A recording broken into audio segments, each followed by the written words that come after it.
जी हमें ज्वाइन कर रहे हैं सिकंदर खान साहब, आप वाइस चेयरमैन हैं all Pakistan sugar mill association के, और टेलीफोन लाइन पर हमारे साथ होंगे मेहताब हैदर साहब। आप सीनियर जर्नलिस्ट हैं और मौशी अमूर को बहुत डीपली कवर करते हैं। सिकंदर साहब, आपका बहुत शुक्रिया। सर, आपसे जानना चाहूँगा, हर 1-2 साल बाद अचानक एक ऐसा टाइम आता है कि चीनी की कीमतों में रिकॉर्ड इजाफा होना शुरू होता है। माजी में 10, 15, 20 रुपये इजाफा होता था, सो मोटो नोटिस होते थे, मुसाफती कमीशन ऑफ पाकिस्तान एक्टिव हो जाता था, बड़ा ह्यू एंड क्राई होता था। लेकिन इस मरतबा कुछ ही माह के अंदर चीनी की कीमत 85 रुपये फी किलो से बढ़कर 185 रुपये की रिकॉर्ड सतह पर पहुंच गई है। इसकी वजह क्या एक्सपोर्ट होना थी या सिर्फ स्मगलिंग की वजह ऐसा हुआ है? इतना बड़ा आवाम को नुकसान पहुंचा है, और शुगर मिल एसोसिएशन का इसमें सर क्या किरदार है? देखिए, शुगर मिल्स वाहिद इंडस्ट्री है।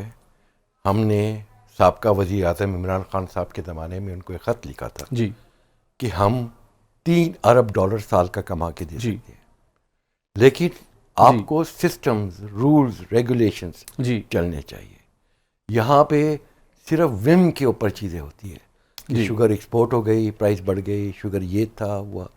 बैकग्राउंड्स के पीछे ना कोई जाता है ना किसी को परवाह है, क्योंकि जिस मुल्क के अंदर आटा जो स्टेपल फूड है, जिसके बगैर इंसान मर जाता है, वो 170 रुपए का पहुंचा हुआ है, जिसके अंदर कोई सेल टैक्स नहीं, उसके ऊपर कोई हंगामा नहीं होता है। लेकिन चीनी, जिसका 80% सनती इस्तेमाल है, आपके कोल्ड ड्रिंक्स, मिठाई, कन्फेक्शनरी, घर के अंदर सिर्फ 20% है, उसके ऊपर 18% सेल टैक्स है। इस वक्त जो आप जिक्र कर रहे हैं, बाजार में 180 रुपए केजी की चीनी है, उसके अंदर 36 रुपीज़ तो गवर्नमेंट का सेल टैक्स है, उसके बाद विथ होल्डिंग टैक्सेस है। और जब ये जैसे जब कीमत बढ़ेगी जीएसटी उसी रेशो से बढ़ता जाएगा जी। आपको ना आटे पे सेल टैक्स है, ना दाल पे है, ना चावल पे है। आपको शुगर के ऊपर सेल टैक्स की क्या ज़रूरत है? जी, अगर ज़रूरत है तो वो है इंडस्ट्रियल कंज्यूमर को, और वो इनपुट आउटपुट में उसको एडजस्ट करता है।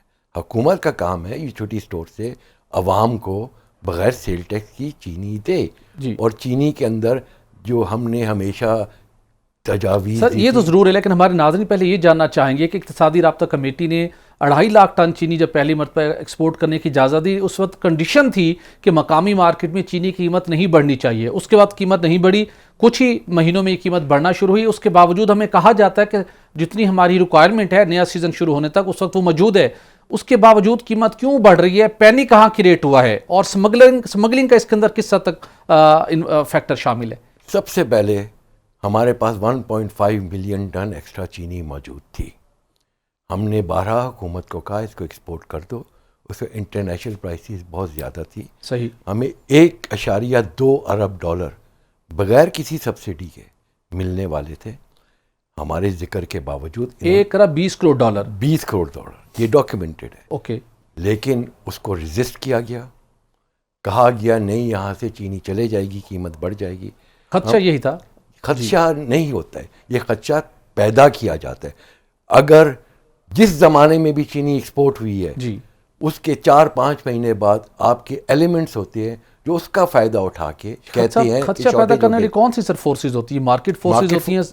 आप सोचिए, इस वक्त पाकिस्तान में 2.2 मिलियन टन चीनी इस वक्त फैक्ट्रियों के गोदाउन में मौजूद है जो FBR के साथ रजिस्टर्ड है। ठीक, आपकी दिसंबर एंड तक आपके पास चीनी है। तो कौन लोग थे जिन्होंने कहा कि 1 लाख टन इंपोर्ट होनी चाहिए, शॉर्टेज होने वाली है? और कौन लोग हैं जिन्होंने टीवी पे फ्लैश किया कि 220 रुपये लैंडेड कॉस्ट है? अगर उसके ऊपर आप 18% टैक्स, वो क्या जी, इसको वो नहीं 18% ड्यूटी नहीं, दूसरे हैंडलिंग चार्जेस लगाए, ये बगैर ड्यूटी और कस्टम के है, सेल टैक्स के है, तो ये 270 की होती है। ये खबर आई, चीनी की एक्सपोर्ट तो 2-4 महीने पहले हुई थी, एकदम से मार्केट में आग लगी। लेकिन जो सबसे ज़्यादा नुकसान हमारे मुल्क को हुआ कि इंटरनेशनल प्राइस जो है 300 की करीब है चीनी की। सही, हमारे यहाँ पे इन्होंने चीनी की एक्सपोर्ट की इजाज़त नहीं थी, और ये जो प्राइसेस रखी आर्टिफिशियली लो रखी। इन्होंने कहा जो पिछले साल की प्रोडक्शन है उसके ऊपर कम किया जाए। मैं ऑन रिकॉर्ड हूँ, तारिक चीमा को मैंने कहा था ये आप गलत कर रहे हैं, ये चीनी इतनी सस्ती आप कर रहे हैं जिसमें किसी आवाम को फ़ायदा नहीं हो, इसमें सनत को फ़ायदा होगा, स्मगलर्स को फ़ायदा होगा। बहुत ज़्यादा फ़ायदा हुआ।